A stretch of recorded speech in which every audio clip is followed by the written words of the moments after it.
What is up, guys? Welcome back to the channel. Welcome back to another vlog with my dad.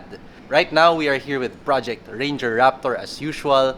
And today, we are actually preparing for the road trip that I was talking about in our last vlog.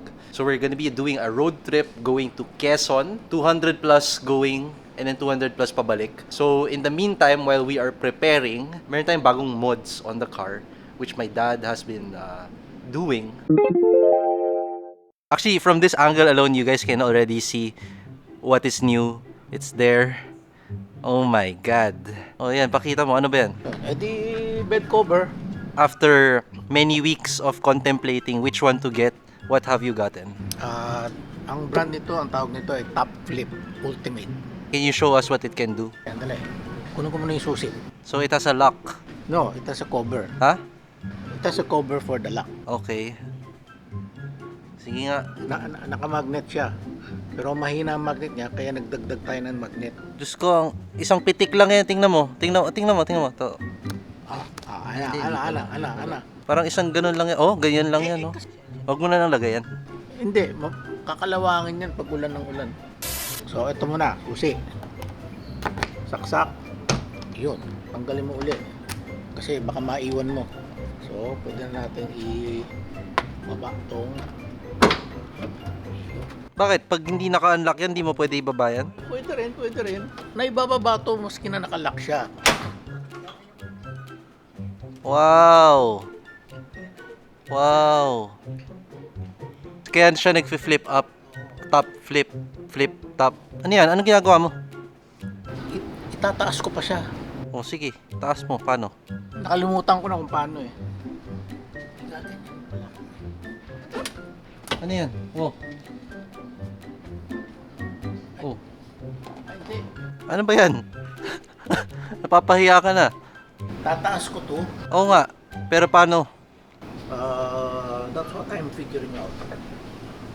A few moments later. Mamaya masira mo yan. Hindi nga ako. Try mo. Oh, try. Ayan, baba. Ayun. Tapos. Ayan. So, nakatayo na yung dulo. So yan, kung meron kang ikakarga na medyo mataas, but the same time, hindi siya naaarawan o whatever, igaganyan mo siya. Pwede ka mag-drive na nakaganyan? Pwede. Ilalak mo lang. Ito, ilalak ko rin. Ang daming lalak ah.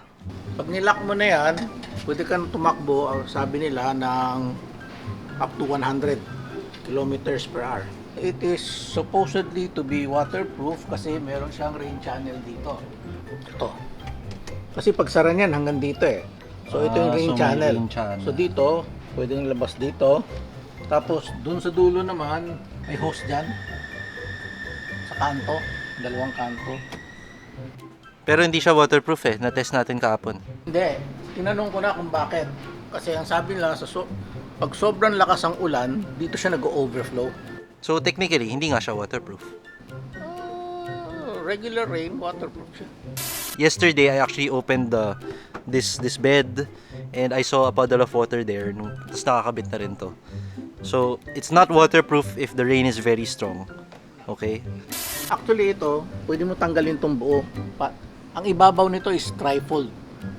So, ang tatanggalin mo lang, itong mga knobs. Itong knob, yan, tatlo yan. Pag tinanggal mo to, one fold, ito, second fold, pati ito, buo tanggal. So, you have to get this, which is, yan. Ay, hinihila lang? Oh, yan. Umangat na ulit to that position. Hindi na. Kailangan kasi. No, ayan o. Dito, paano to? Ganyan din. Ayan, ganyan. Yan, nakalock na yan. Nakalock na yan? Oo, Paano mo bubuksan? susi. Na naman? Yes. Wala siyang parang handle dito para bumukas? Wala. Eh kung ganyan, edi maski na sinong Hindi, nakasara naman to eh. saram muna to bago lock. Sige, oh, buksan Ayun mo. na nga. Oh, it's stuck. Hindi pala nakabukas nakabukas na pala yun eh. Ha? Nakabukas na pala yun. Kailangan isara muna to. And then? Ayun. Pag sara mo, anong ganyan? Ganyan. Pag Sure? nag-snap yan, automatic lock yan. Pero pwede mo pa buksan to? Pwede mo buksan. Sige nga, buksan mo. Pero yun na nga. Pag Isara ginawa mong ganyan, pag sinara mo, sasabit na to dito. Ayan o. Ha? So, kailangan talaga nakaangat to. Ba't ganyan? Paano pag may kukunin ka lang maliit na gamit dyan tapos bubuksan mo to? Kailangan mo pa buksan to para lang kumuha ng mabilis na gamit. Ganyan talaga ang gawa nila eh. Pwede. Pipilitin mo. Kaso itong goma, hindi na nakapatong dito. Sige, oh. O yun pala, pwede pala eh. Nakita mo yung goma? Ano meron? Nakaganyan. Hindi nakapatong dito. Okay lang. Di masisira yung goma. Ayan o.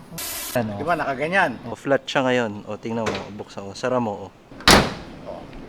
O, sealed pa rin yan. Nakaganyan siya. Saka ito, nakaangat. May pressure. Okay nga, may pressure pababa eh, para hindi pumasok yung ulan. Ang weird naman, magde-design sila ng pag binuksan mo to, kailangan mo na biglang buksan tong nasa taas. Sobrang inconvenient naman nun. Ganyan talaga design nun eh. Guys, comment kayo sa baba if ganyan ba talaga yan, pwede bang isara to without needing to open that. Because if allowed naman, then I have no complaints. But if it's not allowed, then that. Ang talagang tama para hindi masira tong goma mo is nakaangat yan. Sara muna to bago ito. Pwede mo isara pero yun na nga. So guys, for those of you na naka-top flip na bed cover, please comment down below if pwede ba yung ginagawa namin na isasara mo lang yung tailgate without actually needing to open this. Because right now, I find it super weird that you have to open the bed cover para lang masara mo yung tailgate kasi daw masisira daw yung rubber lining dito. It's so illogical. I don't know bakit ganyan yung design. I don't know. Comment kayo kasi baka mali rin naman kami, 'di ba? Anong next mod? Next natin, pakita mo muna yung side view ng Ranger kung meron silang mapapakita. Ayan na, kita na from here, oh. Tinanggal na natin yung original na OEM stepboard.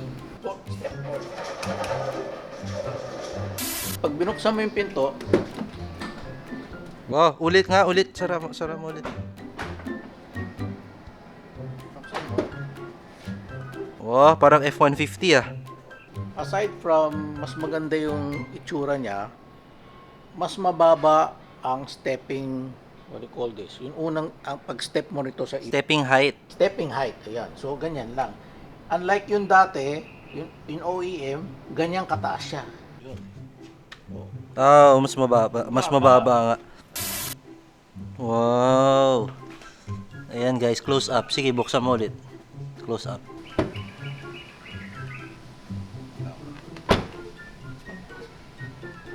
Wow, very interesting guys. So ito yung new look ng Ranger Raptor right now.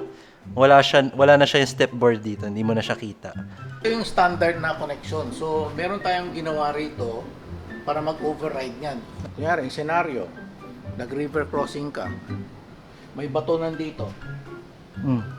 Siyempre, pag bababa ka, bababa yan. Bababa yung board. Masisira. Oh. So, meron tayong kinabit dun sa switch para yung override. Pwede ko i-off. Ha? So, pag in-off ko yan, isara mo yung pinto, hindi na magre-retract yan. Nag-retract eh. Nag-retract eh. Oh, nag-retract eh.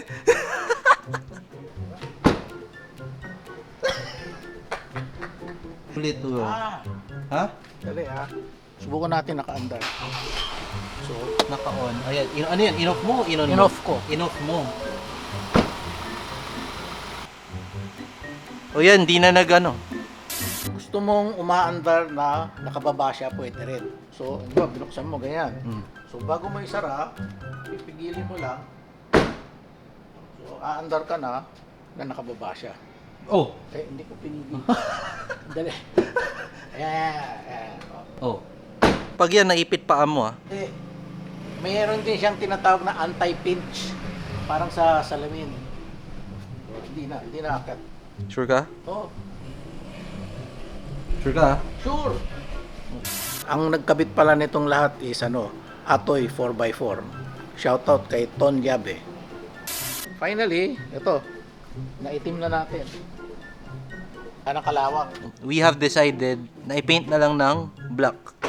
Yung mga ginawa ng tao sa Drive Plus is they sanded, hindi naman sanded, parang may steel wool sila na inikot around the hub para maging malinis siya to take out all the rust. And then after that, ni-spray na ng paint. Pero ang tanong ko, bakit gloss black? Dapat matte black. Ayoko mat madumi tingnan. So it looks good naman. What do you guys think? Comment your thoughts down below. Ano yan? Tray nga sa loob ng armrest. Pakita mo nga. Ito. So, Ayan. ito yung OEM na Maliit lang yung tray. Hindi siya buo. Yan lang. Hopefully, pasok to. Ayan. Yun. Ano na siya ngayon? Oh. Basically, 1/2 na tray naging 3/4. Ito talaga ganyan. Uy, bakit nalalaglag pala baba? Nalaglag. Sinadya mo. Hindi Hindi, flimsy yung material eh. Hindi, lalagyan mo lang dito ng This vlog was very magulo kasi maraming features na hindi pa namin alam and then may mga features na sumablay tayo. But anyway, I hope you guys learned something from this video. Mag-comment kayo sa baba regarding yung top flip na issue na dinedebate namin kung pwede ba o hindi. Our next vlog is probably gonna be the road trip already, so stay tuned for that.